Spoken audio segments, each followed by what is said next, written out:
teach farmers new methods to efficiently increase their yield while also trying to get fair market access for better incomes. Dahil sa Agria ay nabago yung pag-ano namin, lalong lumaganap, maraming customer. Malaking tulong din po ng Agria kasi po Persim at saka si Kimsim, sila po yung nagbabayad sa school. Nagagalak po yung aming damdamin. Kung makapagtapos po siya, siya po ay lalaki, siya po ang naghahango ng pamilya na naghahango din po sa amin. The average Filipino farmers earn only enough to survive despite feeding an entire nation.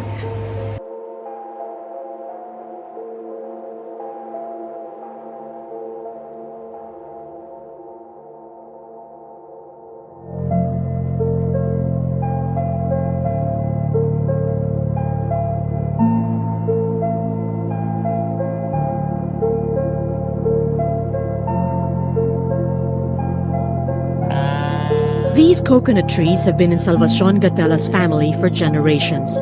Now she's forced to sell what's left of them. There's no other option, she says, after Typhoon Haiyan brought most of them down. Now her neighbors are buying the wood to rebuild their homes.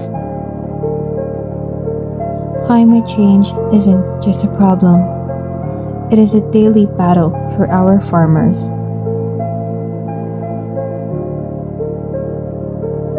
Takilo pagdating po sa mga palengke.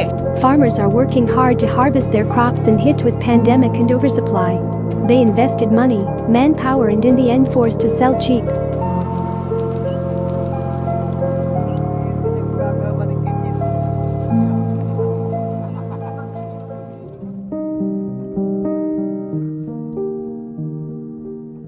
Dear Tatay, nakikita ko kung paano ka nasusumika para sa amin. Kahit anong hirap ng panahon, you're the reason we have everything we need.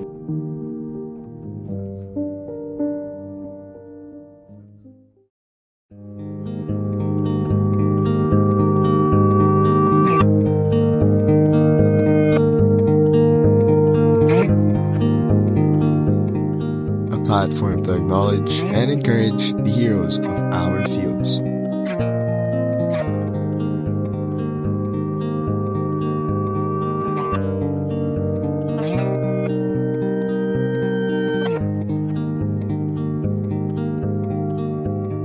We aim to bridge the gap between the farmers and the support that they deserve.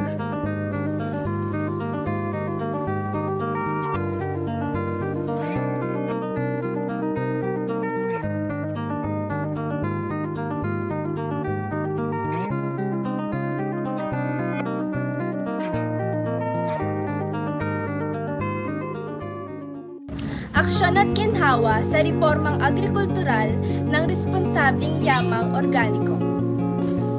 Visit Agrario. Hear the stories of our farmers, discover ways to support them, and be a part of the movement for meaningful change.